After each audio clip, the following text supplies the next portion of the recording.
He wasn't just Hitler's right-hand man. He was the mind behind the most efficient death machine the world has ever known. While Hitler shouted from podiums, one man quietly constructed the nightmare behind the curtain. His name was Heinrich Himmler, and he wasn't driven by madness, but by method.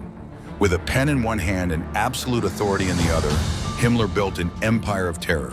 The SS, the Gestapo, the concentration camps, the gas chambers, the final solution. All roads of horror traced back to him. But who was he really? How did a failed chicken farmer from a small German town become one of the most feared figures in world history? In this video, we're diving deep into the cold, calculating mind of the architect of the Holocaust. You'll discover how Himmler climbed the Nazi ranks, manipulated power, and mechanized mass murder with chilling precision. This is not just a history lesson, it's a warning, a journey into the darkest corridors of human ambition and blind obedience. Stay with us as we unravel the terrifying legacy of Heinrich Himmler. Because to understand evil, we must face it. Chapter 1. The rise of Heinrich Himmler. From chicken farmer to SS chief before he became one of the most feared men in human history, before he oversaw the machinery of genocide and transformed a minor Nazi faction into a terror empire. Heinrich Himmler was just a quiet, awkward boy from Munich. Born on October 7, 1900 in the heart of the German Empire, Heinrich Leopold Himmler came into a world defined by order, duty, and obedience. His father, Gebhard Himmler, was a strict Roman Catholic and a respected schoolmaster who had once tutored members of Bavarian royalty. His mother, Anna Maria Himmler, shared her husband's conservative values. The young Heinrich grew up in a rigid and disciplined household, a life molded by rules, religion, and tradition. Even as a child, Himmler showed signs of deep introversion and obsession. He wasn't particularly athletic or charismatic. He was bookish, quiet, meticulous. But he was also ambitious and deeply self-conscious, constantly yearning to prove himself in a world that didn't seem to notice him.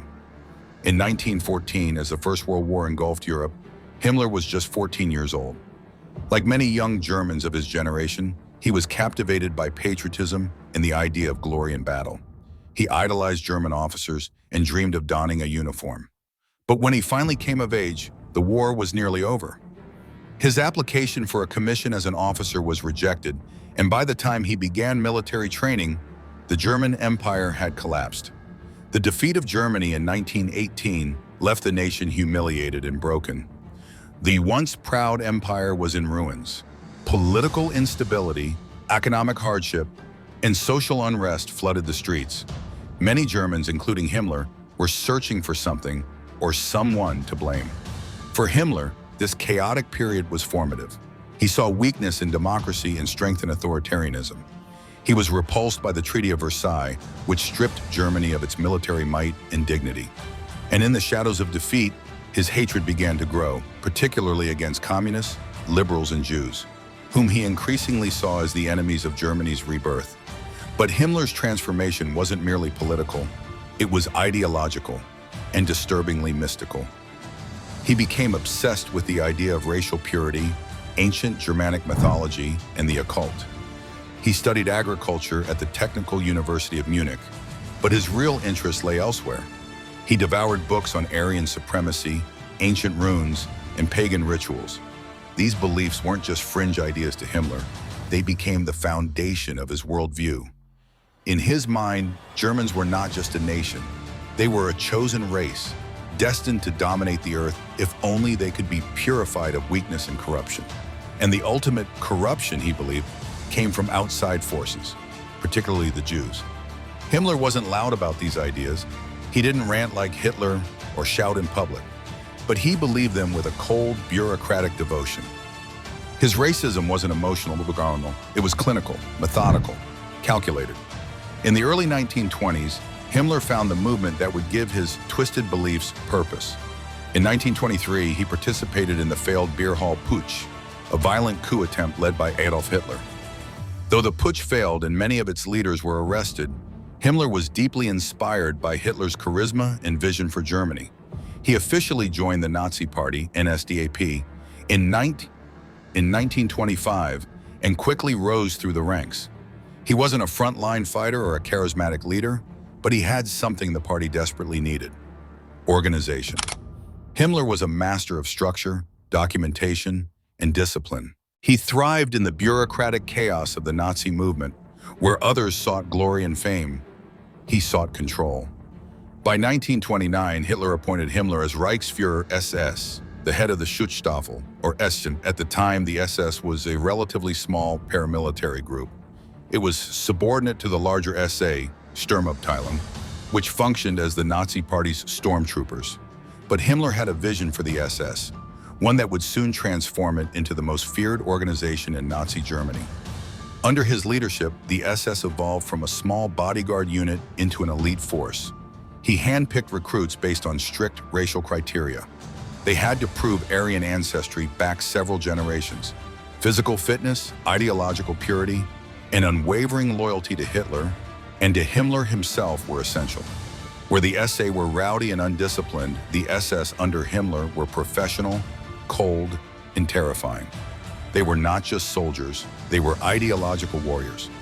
Himmler built the SS into a state within a state.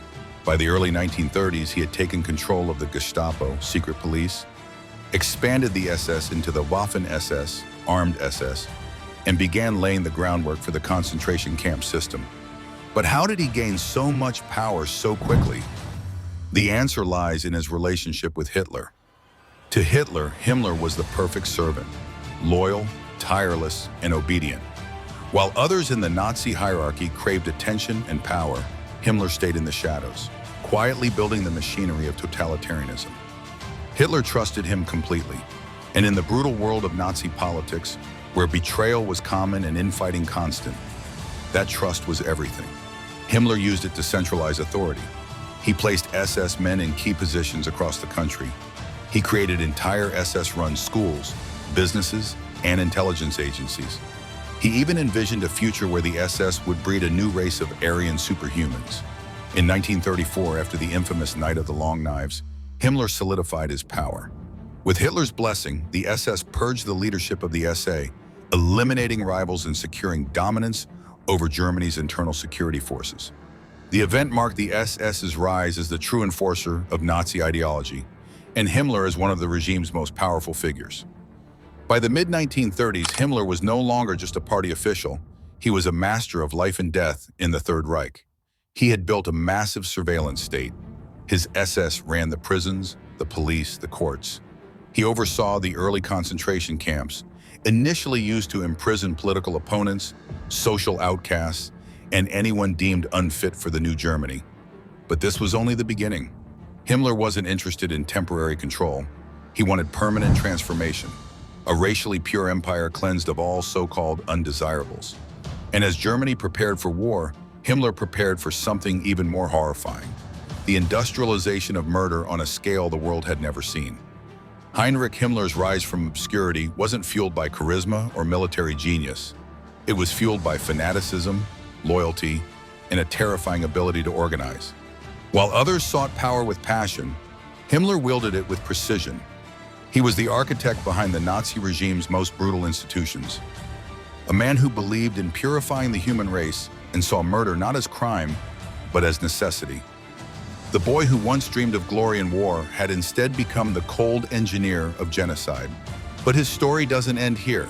As we move deeper into the darkness, we'll uncover how Himmler turned the SS into a death machine, how he masterminded the concentration camps, and how he took Hitler's twisted vision and made it a horrifying reality. Stay with us. The descent has only just begun. Chapter 2, The Brain Behind the SS, Creation of a Ruthless Organization. By the mid-1930s, Heinrich Himmler was no longer just a bureaucratic functionary in the Nazi Party. He had risen to become one of Adolf Hitler's most trusted lieutenants. As Reichsführer SS, Himmler held unchecked authority over a new and terrifying institution, the Schutzstaffel, better known as the SS. The S, originally formed in 1925 as a personal bodyguard unit for Hitler, had already evolved into something more elite and fanatical under Himmler's leadership. But now it was about to transform into the backbone of terror in Nazi Germany. Himmler was its architect, its strategist, its brain. The vision more than just soldiers. Himmler did not view the SS as a conventional military force. He envisioned it as the racial and ideological elite of the Nazi future. Members were required to meet strict standards of Aryan descent, physical fitness, and ideological purity. Genealogical charts had to be submitted and verified, sometimes reaching back to the 1700s. But this was not just about appearance. Himmler believed the SS should be the vanguard of the Nazi revolution. So their mission? To cleanse Germany of all internal threats, enforce Hitler's will, and eventually repopulate the East with racially pure Germans. To create this elite, Himmler established SS training schools where recruits were indoctrinated with Nazi ideology, racial theory, and paramilitary discipline. These schools were not merely educational institutions, they were factories of fanaticism designed to break down individual conscience and build blind loyalty. Centralization of power. Once Hitler consolidated control over Germany, Himmler wasted no time in expanding the SS's reach. In 1934, after the Night of the Long Knives, the SS absorbed control over Germany's police forces. Himmler became chief of German police in 1936, giving him jurisdiction over both the Ordnungspolizei, order police, and the Gestapo, secret state police. With this dual role, Himmler effectively controlled all mechanisms of surveillance, arrest, detention, and punishment. Germany became a police state with the SS at its center. One of Himmler's most strategic moves was separating the SS into distinct departments, each tasked with a specialized function. The Allgemeine SS handled internal security, propaganda, and ideological enforcement. The Waffen-SS became the armed military wing, eventually participating in frontline combat during World War II. The Totenkopfverbände, Death's Head units, were responsible for managing the concentration camps. Each unit had a different function, but all reported directly to Himmler. Through this organizational structure, he created an apparatus capable of implementing state terror on an industrial scale. The camp system, engines of fear.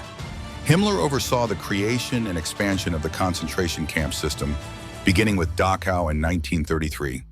Initially used to detain political opponents, communists, trade unionists, and dissenters, these camps evolved into tools of racial and social engineering. Under Himmler, the camps became centers of forced labor, medical experimentation, and mass murder. He saw them not only as places to isolate and eliminate threats, but also as laboratories to experiment with policies of dehumanization and extermination. Camp guards were handpicked from SS ranks and trained to carry out atrocities without hesitation. Brutality was not just allowed, it was encouraged. Himmler made frequent visits to camps, and reports of mass executions passed through his office. He was obsessed with efficiency, often discussing extermination and repression in terms of logistics and productivity. The human cost was not a consideration, only the speed and scale of implementation. On to ideological warfare. For Himmler, the battle was not only physical, but also spiritual and racial. He believed the SS should wage an ideological war against enemies of the Reich. That included Jews, Slavs, Romani people, homosexuals, the disabled, and anyone deemed racially inferior. He established the SS Race and Settlement Office, Russheier, which conducted racial evaluations and authorized SS marriages. The goal was to engineer a master race through controlled breeding. Himmler even initiated the Lebensborn program, which provided maternity homes and incentives for racially pure women to bear children for the Reich. These policies reflected his belief that biology, not individuality, defined a person's value. It was not merely enough to conquer territory. The population itself had to be reshaped. Expansion into occupied territories. With the outbreak of World War II, Himmler extended SS operations across occupied Europe. The Einsatzgruppen, mobile death squads comprised of SS and police personnel, followed the German army into Eastern Europe. Their task, mass executions of Jews, intellectuals, and political leaders. Himmler personally monitored these killings. On October 4, 1943, in a speech to SS officers in Posen, he addressed the Holocaust openly. I am talking about the evacuation of the Jews, the extermination of the Jewish people. This is a page of glory in our history which has never been written and is never to be written. To Himmler, mass murder was not a shameful secret. It was a righteous, if brutal, fulfillment of duty. The SS as a parallel society. Himmler saw the SS as more than an organization. He imagined it as the nucleus of a future Germanic empire. He encouraged SS members to live apart from society, marry within their own ranks, and raise their children with SS values. This vision extended even to architecture and ritual. Himmler renovated Wewelsburg Castle as an SS spiritual center, complete with pagan ceremonies, occult symbolism, and a round table for his top officers. He hoped it would become the ideological capital of a 1,000-year Reich. Ruthlessness in administration. One of Himmler's defining traits was his ability to wield massive cruelty with calm detachment. Unlike Hitler's theatrical fury, Himmler's violence came wrapped in memos, meetings, and procedure. He signed off on deportations, medical experiments, and executions with the same tone one might use to approve a construction budget. His staff described him as eerily polite and unshakably calm, a man who could order the murder of thousands, then sit down for tea. Legacy of terror. By 1944, the SS was a sprawling empire of violence, numbering over 800,000 men. It ran the camps, it policed the streets, it fought on the front lines, it hunted the innocent, it killed without question. And at its heart stood Himmler, not a general or warrior, but a man of paper and ideology, a man who turned genocide into governance.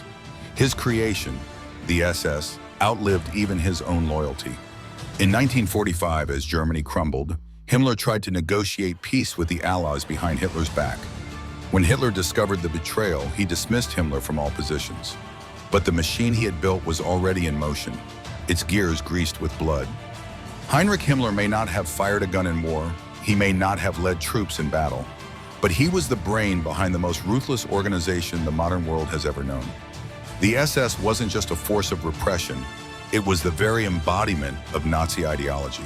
Fanatical, bureaucratic, and merciless. And its creation marked the beginning of genocide as state policy.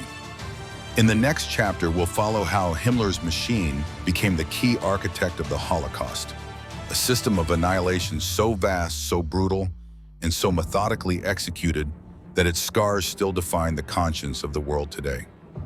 Chapter 3, the concentration camp system, mechanizing terror. In a world shadowed by war, the term concentration camp would come to symbolize more than detention. It would mean mechanized death, terror refined, and cruelty institutionalized. At the center of it all stood one man, Heinrich Himmler. Origins of the system, Dachau and early blueprints. When the Nazis took power in 1933, Germany's prisons were overflowing. Political enemies, communists, socialists, trade unionists threatened the regime's early consolidation of power. Himmler, newly appointed as Munich's police chief, proposed a solution, Dachau. Opened on March 22, 1933, Dachau was more than a prison. It was the model. Here, SS guards learned to brutalize. Inmates were stripped of humanity, referred to only by numbers, beaten, worked, and experimented upon. What began as an improvised detention center soon transformed into a calculated machine of oppression. Himmler's bureaucratic mind thrived in the structure of terror. He created forms, procedures, hierarchies, layers of cruelty buried under SS protocol. Dachau became the prototype, and its success paved the way for an empire of camps. Expansion and evolution from punishment to annihilation. With the outbreak of World War II in 1939, the camp system exploded. From Norway to Greece, Poland to France, camps multiplied. Himmler's vision expanded from political imprisonment to ethnic extermination. By 1941, following the invasion of the Soviet Union and the onset of the Holocaust, camps evolved. Auschwitz, Treblinka, Sobibor, names now synonymous with horror, were transformed into industrial-scale extermination sites. At Auschwitz-Birkenau, gas chambers disguised as showers could kill thousands in a day. SS doctors conducted pseudo-scientific experiments on children, the twins, and the disabled. Himmler received regular reports. He visited camps. He refined the process. He didn't merely approve these actions. He organized them. Himmler's direct role, architect of death. Unlike Hitler, who gave vague orders and stayed removed from logistics, Himmler was immersed in details. He chaired meetings about train schedules. He dictated quotas. He developed relationships with industrial companies to use camp labor for weapons and infrastructure. He was methodical, cold, and eerily calm. He saw the extermination of millions not as genocide, but as bureaucratic necessity. Jews, Roma, Poles, and Soviet POWs were numbers to be processed. In a chilling 1943 speech to SS officers in Poznan, Himmler stated, "To have remained decent, apart from exceptions due to human weakness, we have carried out this most difficult task for the love of our people." To Himmler, mass murder was duty, and through him, genocide became systematized. Forced labor and industrial partnership. The Nazi war economy relied heavily on forced labor. As the war dragged on and German manpower dwindled, the SS turned camps into factories of production. Inmates were leased to arms manufacturers, chemical giants, and construction firms. Companies like Siemens and Krupp made profits from camp laborers, who worked in freezing temperatures with no food, no rest, and no hope. Many died within weeks. Himmler facilitated these contracts. He saw labor as both punishment and economic resource. For him, bodies were just inputs into a cruel, cost-efficient system. Medical atrocities, the camps as laboratories. Perhaps the most grotesque legacy of Himmler's system was the SS's use of inmates as medical test subjects. At Auschwitz, SS Dr. Josef Mengele, working under Himmler's authority, conducted experiments on twins, dwarfs, and disabled children. They were dissected alive, infected with diseases, exposed to chemicals and radiation. Himmler encouraged this. He personally backed research into sterilization, hypothermia, and chemical warfare, all tested on living prisoners. These were not isolated incidents. They were institutional. To the SS, the camps weren't just prisons. They were breeding grounds for pseudoscience, economic exploitation, and racial engineering. Dehumanization as doctrine. What made the concentration camp system uniquely horrifying was its ideological foundation. Inmates were not simply enemies of the state, they were subhumans. This classification justified every atrocity. Himmler's speeches frequently invoked racial purity, German destiny, and Aryan supremacy. Under his command, dehumanization became routine. Prisoners were shaved, tattooed, and stripped. Families were torn apart. Hunger was policy. Torture was training. Execution was efficiency. Children were separated first. The old and sick were gassed immediately. The rest were forced into labor until they dropped. The system rewarded cruelty. SS guards were promoted for their brutality. This wasn't chaos. It was designed. Growth of the camp empire. Statistics of death. By the end of the war, the Nazi camp system comprised over 40,000 sites, ranging from transit and labor camps to full-scale extermination centers. Between 1933 and 1945, an estimated 18 million people passed through these camps. Over 6 million Jews were killed, alongside millions of others: Roma, Poles, Soviet POWs, political dissidents, LGBTQ+ individuals, and disabled Germans. Each of these victims was processed through a machine Himmler helped build, nurture, and evolve. And he did so with meticulous pride. A system without a soul. Heinrich Himmler didn't pull the trigger. He didn't drop the Zyklon B, but he created the system that made it possible. Efficient, hidden, relentless. He turned ideology into policy, hatred into spreadsheets, murder into a 9-to-5 job. The concentration camps were not accidents of war. They were the centerpiece of Himmler's vision, a vision that destroyed millions. Himmler didn't just build camps. He built a civilization of cruelty and left behind a blueprint for how far bureaucratic evil can go when humanity is erased. Chapter 4, The Final Solution, Himmler and the Holocaust. the architect of genocide. Heinrich Himmler, already the mastermind behind the SS and the concentration camp system, took on an even darker mantle in the early 1940s. No longer content with persecution and detention, Himmler became the principal orchestrator of the Holocaust, the systematic extermination of Europe's Jewish population. This chapter unveils how a man once obsessed with order and ideology turned to genocide as a means of racial engineering, reshaping Europe with terror and death. 1. The road to the final solution.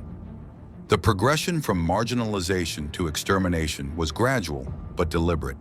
Throughout the 1930s, Nazi policy aimed to remove Jews from German society through legal, social, and physical isolation.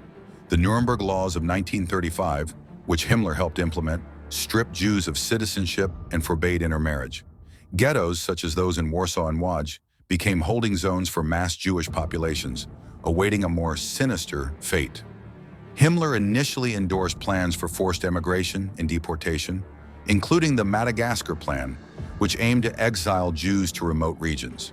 But by 1941, influenced by the logistical impracticalities of such schemes and the radicalization of Nazi leadership, a new plan emerged: mass extermination.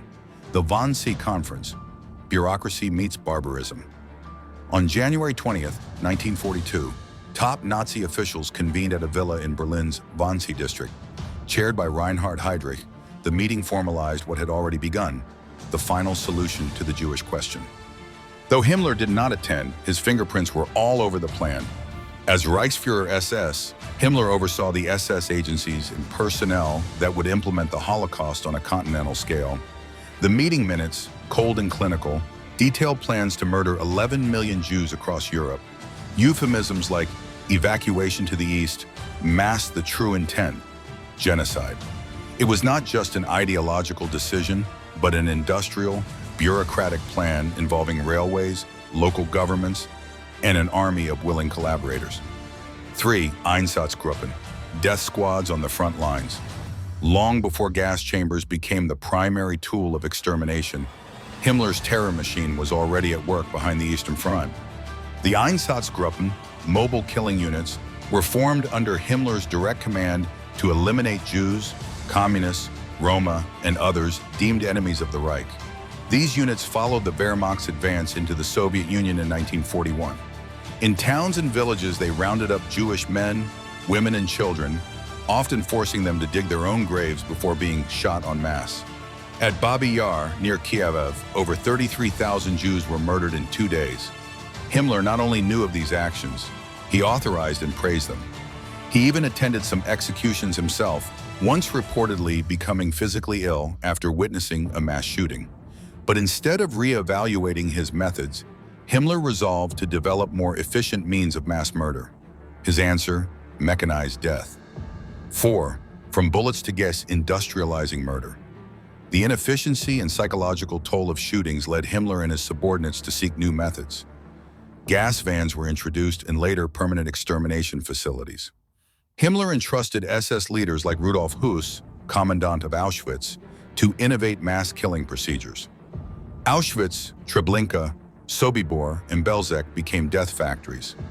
At Auschwitz-Birkenau, Zyklon B, a cyanide-based pesticide, was used in gas chambers that could kill thousands daily.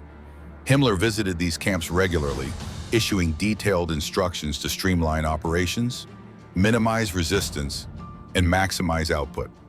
Prisoners were selected on arrival, fit individuals sent to labor. The rest, mostly women, children, and the elderly, marched to their deaths. Hair was shaved, gold teeth extracted, and bodies cremated. Himmler insisted these atrocities be conducted with German efficiency, maintaining a grotesque sense of order and documentation. 5. Himmler's speeches, the voice of genocide. Himmler was not silent about his goals. In several secret speeches to SS leaders, he justified genocide in chillingly rational terms. In his infamous Posen speech of October 1943, Himmler openly acknowledged the extermination of the Jews. "I am talking about the evacuation of the Jews, the extermination of the Jewish people. It is one of those things that is easily said: the Jewish people is being exterminated." Every party member will tell you, it's perfectly clear, it's part of our plans. We're eliminating the Jews, exterminating them. He continued, insisting this mission must be completed in silence to protect the moral health of the SS. The fact that Himmler delivered these words with pride, without shame, underscored his complete embrace of mass murder as policy. These speeches were not spontaneous remarks. They were strategic reinforcements to keep SS personnel aligned with the regime's genocidal agenda. The scope and scale of death. By the end of World War II, 6 million Jews had perished, alongside millions of others, including Roma, disabled individuals, political prisoners, and Slavs. Himmler's apparatus had succeeded in turning genocide into a process. Railways, accountants, engineers, chemists, all were involved, knowingly or not, in the murder machine. His power rested on his ability to link ideology with logistics. Himmler transformed hate into policy, policy into procedure, and procedure into the deaths of millions. 7. The collapse and the cover-up. As the tide of war turned against Germany, Himmler ordered the destruction of evidence. Crematoria were dismantled, mass graves exhumed and burned, and documents shredded. Yet traces remained, enough to reveal the staggering extent of the crimes. In the war's final months, Himmler tried to distance himself from the Holocaust, even attempting negotiations with the Allies. But it was too late. His name was already synonymous with the final solution. The cold hand behind the Holocaust. Heinrich Himmler's role in the Holocaust was not passive or peripheral. He was its master planner, its most zealous executor, and its coldest rationalizer. More than any other figure besides Hitler, Himmler bears responsibility for the Holocaust's methodical horror. Through this chapter, we do not merely recount facts. We confront the consequences of ideology wedded to bureaucracy, of prejudice enabled by power. Himmler built the machinery of death with the tools of civilization, leaving a scar on history that remains unhealed. The opposite of love is not hate, it's indifference. And behind that indifference stood Heinrich Himmler. Chapter 5, the SS State, Power, Paranoia, and Control, 12 to 15 minutes. A state within a state. By the mid-1940s, Heinrich Himmler had built more than a security force. He had constructed a parallel government, an SS state that rivaled Hitler's chancellery in influence. Through an iron web of secret police, informants, and ideological training, Himmler held the German people and Europe itself in a grip of fear and control. This chapter explores how the Reichsfuhrer SS turned paranoia into power and ideology into institutionalized terror. 1. Building the SS empire, loyalty above all. Originally Hitler's small personal bodyguard unit, the Schutzstaffel, grew under Himmler into a vast, multi-tiered organization with thousands of men under arms and millions under surveillance. Himmler demanded complete loyalty, ideological purity, and racial conformity from every SS recruit. His vision was not merely military. The S was to be the vanguard of a new Aryan elite, guardians of Nazi values and racial order. Officers underwent intense indoctrination, training not only in weapons, but in pseudoscience, eugenics, and Germanic mysticism. Marriages had to be racially approved. Recruits were vetted for Aryan ancestry going back generations. 2. Gestapo and SD, the machinery of fear. At the core of Himmler's control was his command over Germany's secret police. The Gestapo, Geheime Staatspolizei, and the Sicherheitsdienst, SD, or Security Service, served as his eyes and ears across the Reich. Together, they dismantled dissent and silenced opposition. The Gestapo hunted political enemies, Jews, dissidents, clergy, and anyone suspected of defeatist behavior. Informants were everywhere, neighbors, co-workers, even family members. A whisper could result in arrest, torture, or disappearance. The SD, led by Reinhard Heydrich, functioned as an intelligence agency, tracking not only enemies of the state, but gauging the mood of the population. Their reports gave Himmler an uncanny ability to anticipate and react to unrest. A warrant was not needed for arrest. Due process was non-existent. The fear of the knock at the door became a daily reality. 3. Occupied Europe, expanding the SS state. As Nazi forces swept through Europe, Himmler moved quickly to export his system. In occupied territories, SS officers installed puppet regimes, seized property, and implemented racial laws.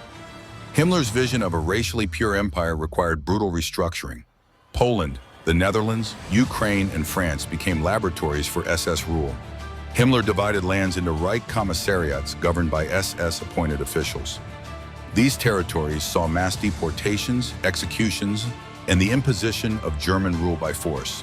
Special units known as Einsatzkommandos carried out mass killings, while local collaborators, trained or coerced, supported SS goals. The infrastructure of genocide, including ghettos and concentration camps, followed swiftly behind. In Eastern Europe, Himmler viewed Slavs as inferior and suitable only for enslavement or extermination. Millions were displaced as land was cleared for German settlers. The Volksgemeinschaft, a racial utopia. Himmler's ultimate ambition wasn't merely military dominance, but the creation of a new society. A racially pure, ideologically perfect utopia known as the Volksgemeinschaft, or People's Community. He envisioned an empire where only racially valuable Germans would reside. Jews, Roma, Slavs, and others would be eliminated. German settlers would repopulate the East, creating an Aryan frontier. To achieve this, Himmler orchestrated programs like the Lebensborn Project, which encouraged SS men to father children with Aryan women. Children in occupied territories who appeared racially acceptable but were abducted and raised as Germans. Schools, youth organizations, and even churches were reshaped to reflect SS ideals. Himmler promoted pagan Germanic traditions over Christianity, believing Nazi mysticism would unite the future empire. This was not just racial purity, but cultural and spiritual homogenization, enforced through terror and indoctrination. Shut 5. Suppression of resistance, ruthlessness without bounds. Every empire invites resistance, and Himmler ensured that any opposition was met with overwhelming force. Across Europe, resistance movements grew in response to occupation. Himmler countered with brutal tactics. SS troops conducted reprisals, often executing entire villages in response to partisan attacks. In France, the massacre at Oradour-sur-Glane left over 600 civilians dead. In Poland, resistance leaders were tortured and hanged in public squares. In Germany, Himmler cracked down on internal dissent with equal severity. The July 20th, 1944 assassination attempt on Hitler led to mass purges. Over 7,000 people were arrested and nearly 5,000 executed. Himmler personally oversaw the interrogation and destruction of resistance networks. Through fear, he maintained obedience. Through terror, he secured control. The 6, the SS economy, slavery, and profit. Under Himmler's vision, the SS became more than a political military organization. It evolved into a corporate empire. Using concentration camp inmates as slave labor, the SS amassed fortunes through its own industries. The SS operated companies like Deutsche Erd- und Steinwerke, DEST, manufacturing bricks, arms, and goods for the Reich. Camps like Mauthausen were built near quarries and factories to exploit prisoner labor. Himmler saw this as efficient, a way to fund the SS and destroy enemies at the same time. Death through labor became policy. Work prisoners until they died, then replace them. He also grew wealthy personally. SS-run companies generated vast profits, part of which were siphoned off into secret accounts and war chests. Geschomande Gaiam 7. Surveillance society, total control. Himmler envisioned not just control of people's actions, but their thoughts. Surveillance and ideological conformity were central to his regime. The Gestapo built dossiers on millions of Germans. Listening devices were planted. Mail was opened. Telephone conversations were recorded. Children were encouraged to report parents. Citizens watched their neighbors. The entire society became complicit in its own policing. SS ideology permeated every corner of life, workplaces, schools, even leisure. Through propaganda, education, and fear, Himmler created a state where deviation equaled danger. Himmler's paranoia and fall from power. By 1944, the SS had reached its zenith, and so had Himmler's power. But with that power came deepening paranoia. He increasingly feared betrayal, purged his own ranks, and centralized control to an extreme.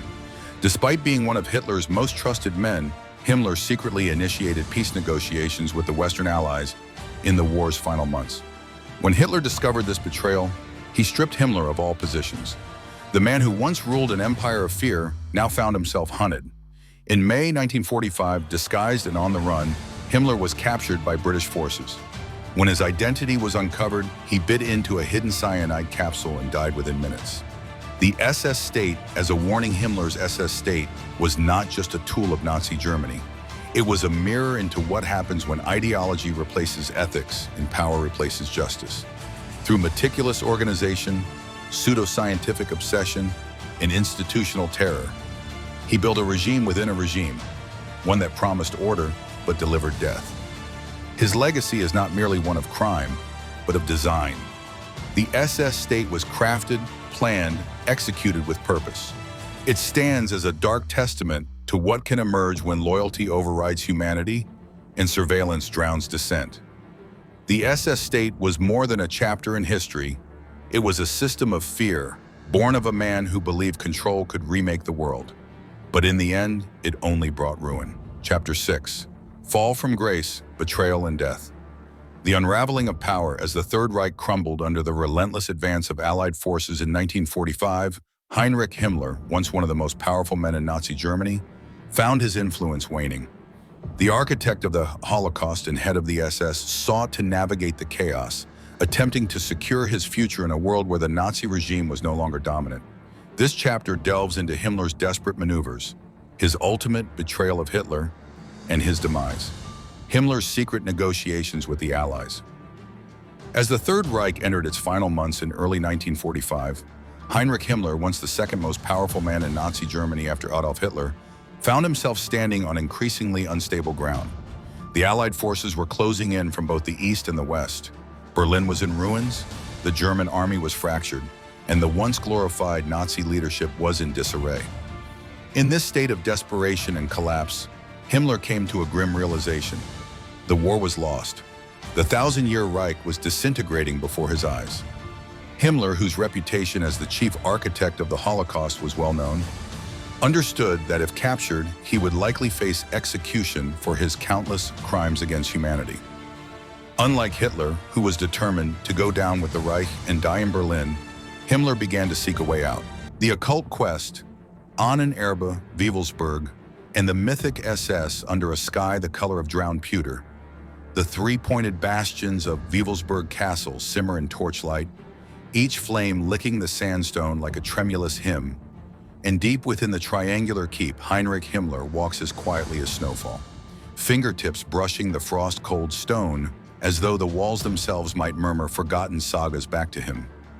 The air is resin-sweet with burned pine, threads of smoke curling round rune-carved spearheads, oak leaves, broken swastikas, and in the hush between footsteps, one can almost hear the hush of wind over Nordic ship burials, the clink of distant hammers against glacier-bitten rock, and the faint pulse of something older than memory, older than scripture, older than Germany itself. It begins, as so many dreams do, with longing. The chicken farmer from Bavaria grows into the Reichsfuhrer SS, yet remains a boy rifling through folk tales, searching for a lineage that will make him more than a bureaucrat of death, yearning for a chronicle in which every blonde curl and narrow jaw of his imagined Teutons is proof of destiny.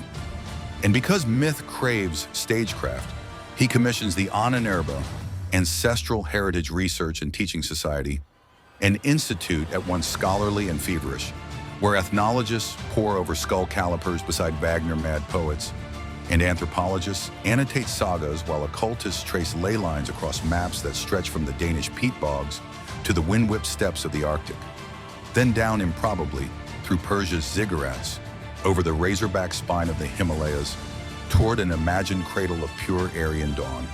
In paneled rooms thick with pipe smoke, expeditions are drafted like siege engines.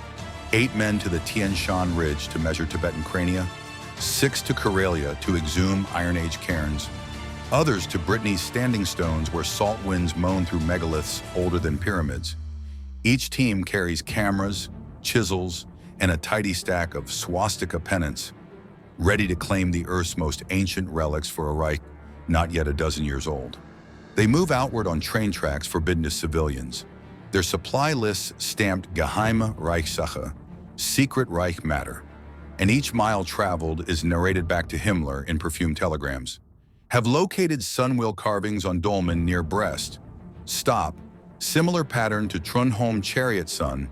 Stop. Evidence of Nordic diffusion. Himmler posts these notes on the walls of his study like votive offerings, mapping an empire of imagination that glows hotter than the real one, grinding eastward with panzer smoke.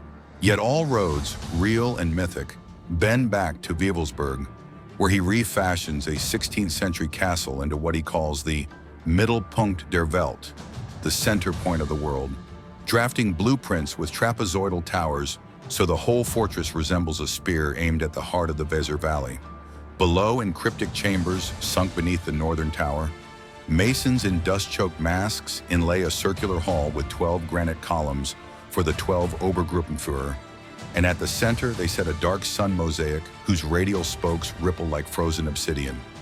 On winter evenings, when mist presses all horizons shut, small SS entourages descend the helical stair, boots echoing, and gather round that black sun while candles sputter against the damp. They recite oaths not in Hitler's shrill futurist rhetoric, but in the cadence of sagas. Blood to blood, blade to blade, we stand as the last wardens of the folk. Each man's voice trembles, whether in awe or fear or longing, and as the vow concludes, Himmler anoints them with spring water fetched from the Externstein, the jagged sandstone needles 30 miles east that romantic painters once called the German Stonehenge, whispering that Charlemagne slaughtered the Saxons here. Yes, but the Saxon spirit waited unbowed in earth and trunk and river until this very night. Historian or mystic, skeptic or zealot, none present can quite name the power in such theater. What matters is the hush afterward, the feeling that some vast valve has opened, and now the marrow in their bones hums with a private, unshareable certainty. For the SS is never only a police machine, it is a priesthood in iron-gray tunics, and ritual, uniform, runic badge, midnight pageant, binds human conscience tighter than any law. In Himmler's vision, Wewelsburg will one day host a hall of heroes where centuries-dead Germanic kings will be symbolically reinterred, their ashes mingling with urns of modern martyrs who fall at the Eastern Front until past and present fuse in one unbroken sacrament of racial valor. He orders a grail room built high in the South Tower, its Gothic windows reshaped to funnel dawn light directly onto a curved plinth, meant, rumor insists, for the Holy Grail itself once an expedition retrieves it, whether from Montserrat's crags, Glastonbury's reeds, or some cave whispered by Tibetan lamas.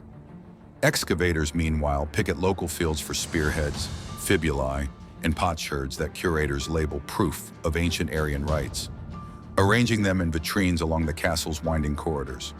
At night, Himmler prowls these displays alone, lantern casting distorted runes across vaults, muttering verses from Guido von List, while his breath fogs the glass. He believes, or would like to believe, that each chipped brooch, each horset's shard, is a syllable in a prophecy now being fulfilled by men in black uniforms, with death's head pins guarding cattle cars bound for oblivion. Outside, the wind rattles banners embroidered with the new imperial rune alphabet, and on the parade ground recruits march in concentric circles, a silent choreography echoing the sun wheel beneath their feet. But the castle's mysticism is not mere ornament, it is adhesive. The SS draws its officers from lawyers, architects, veterinarians, surveyors, teachers, men schooled enough to notice ideological contradictions, yet unwilling to abandon careers built upon them. So Himmler offers transcendence, assuring each that service is not political expediency, but cosmic appointment, that to wear the Totenkopf is to wield the will of Hyperborean ancestors whose bloodline now awakens through them. In the low flicker of torches, doubts perish. Intellectual squabbles resolved in lecture halls dry up before the black sun. For who argues footnotes when standing on a mythic navel of the earth? Thus fanaticism flowers, pollinated by incense and pageant, and by 1941, The Waffen-SS fight at Smolensk with runic rings on their trigger fingers, convinced that each village torched is another hearth cleansed for the folk. Even the most cynical find themselves swept along because camaraderie sanctified by ritual feels like love, and love, even an occult, iron-banded love, drowns dissent. Far away in Afghanistan, in the ruins of Buddhist monastic walls, SS archaeologist Ernst Schaefer plants a swastika flag and photographs a mandala he insists is a Proto-Germanic sun sign. In Karelia, Otto Rona lifts a peat-brown skull from a barrow, while an aide reads aloud Tacitus's Germania as prayer. In Iceland, researchers measure saga recitations per minute, timing heartbeats for Nordic purity.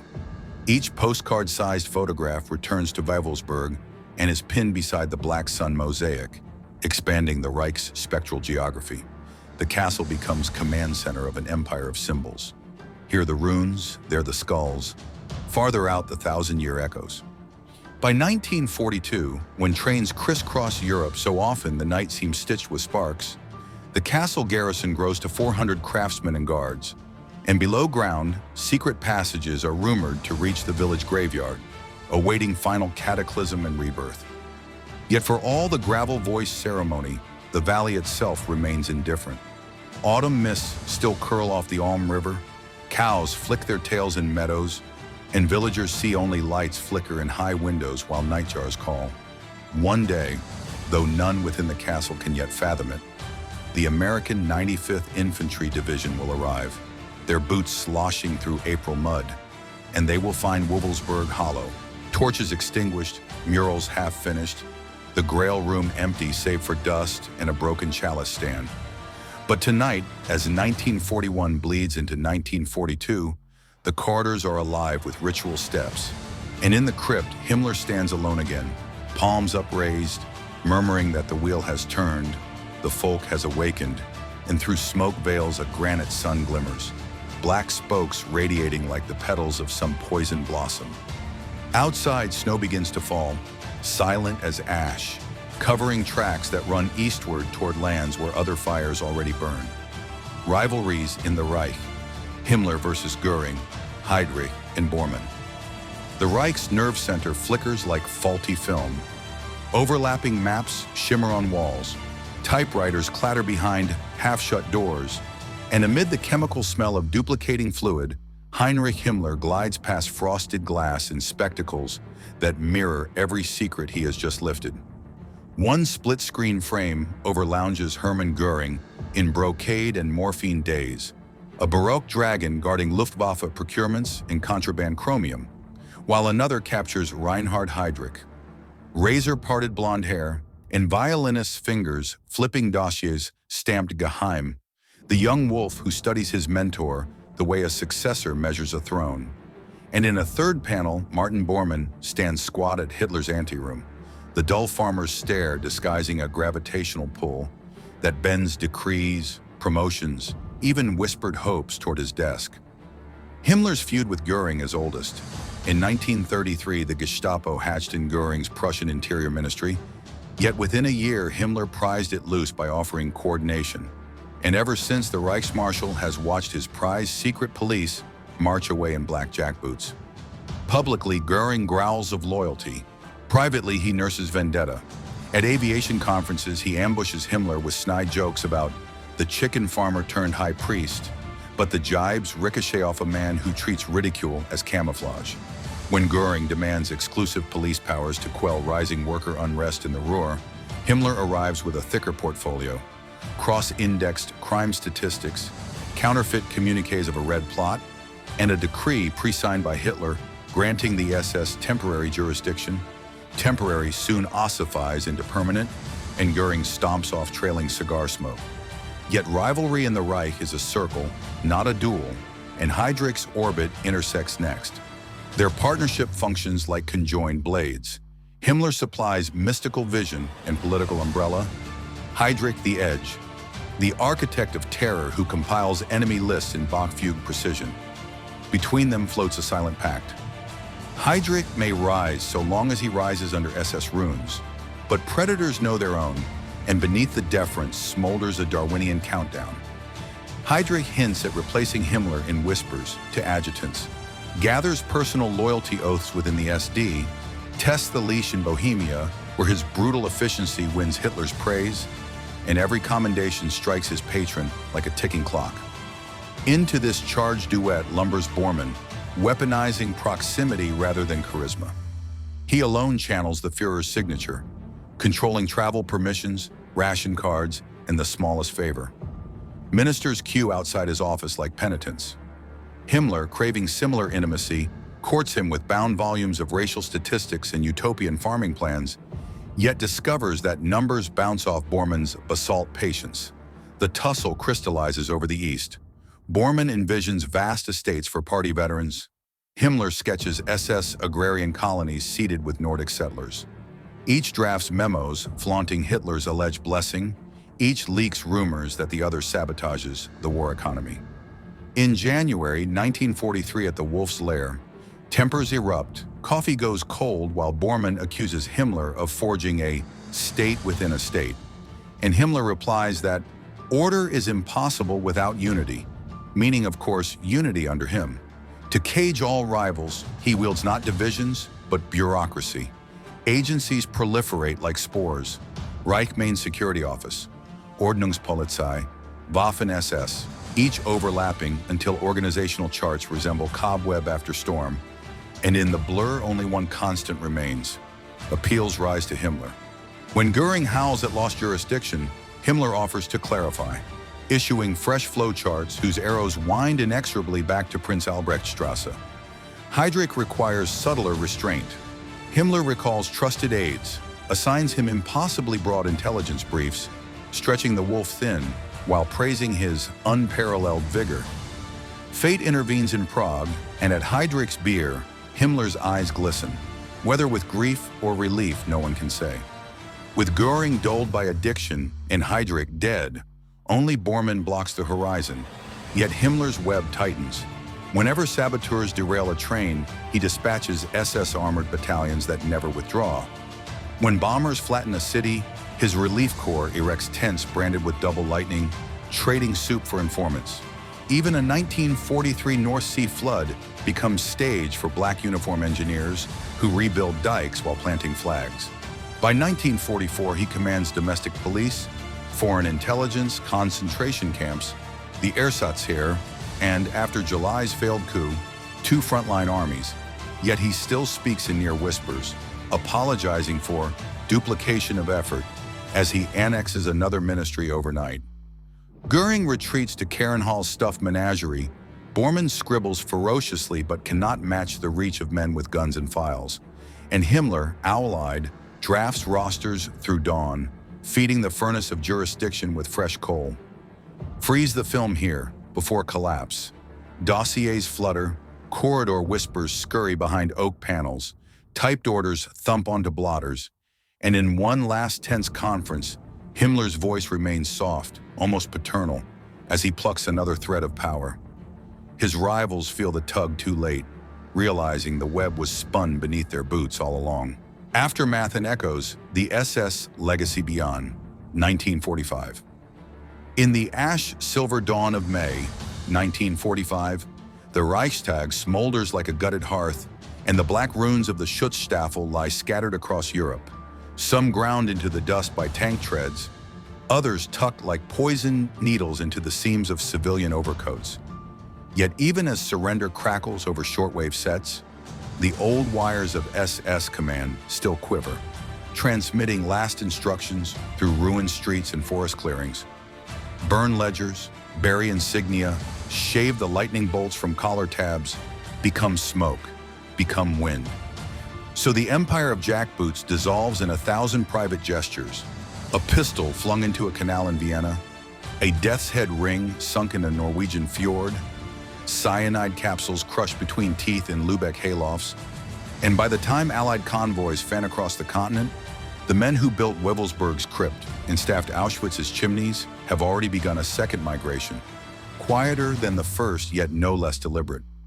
Some shuffle west to makeshift cages ringed with barbed wire and floodlights, where they rehearse a single creed, "I was only following orders." While scribes in khaki jot down names for future tribunals, others slip south along rat lines through Bolzano boarding houses and Genoese ports, handed forged passes by clerics who bless them as anti-communist crusaders, until Argentina's eucalyptus groves and Damascus's bazaars swallow their footprints. The newspapers call these routes ODESSA, though the acronym is partly myth, partly wishful dread, and partly a real sticky web of ex-SS quartermasters, shipping clerks, and foreign intelligence officers who owe their post-war salaries to the expertise of yesterday's executioners.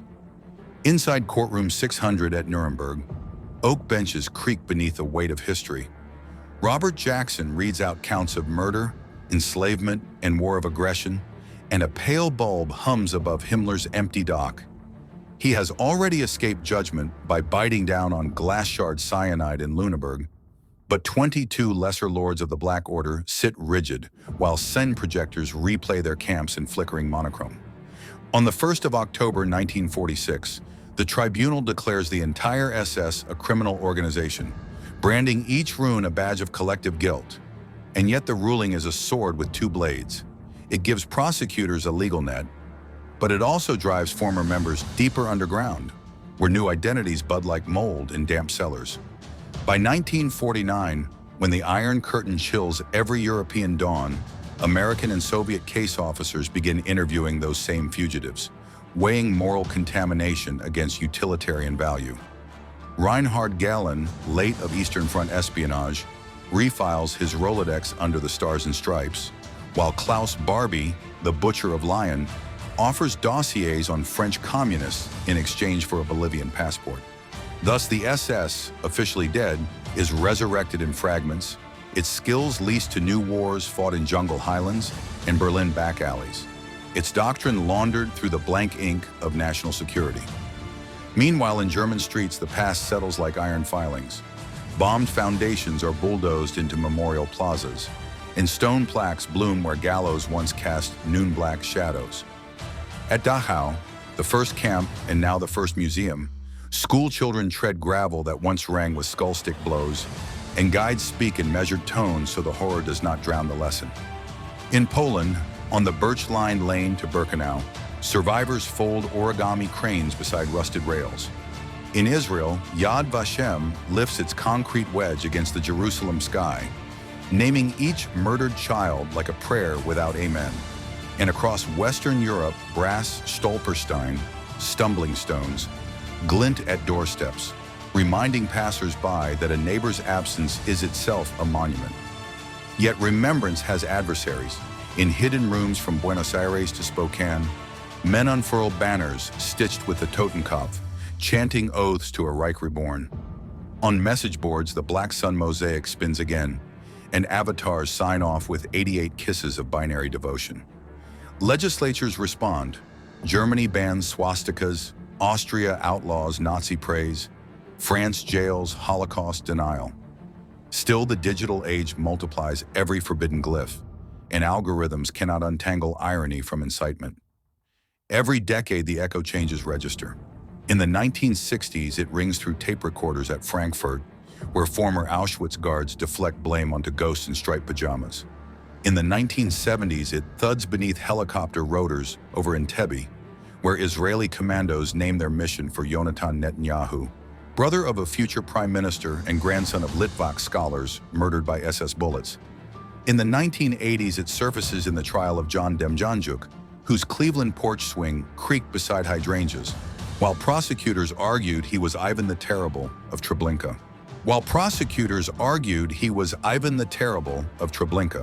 The 1990s unseal Eastern archives, revealing ledgers so meticulous that even ash is itemized.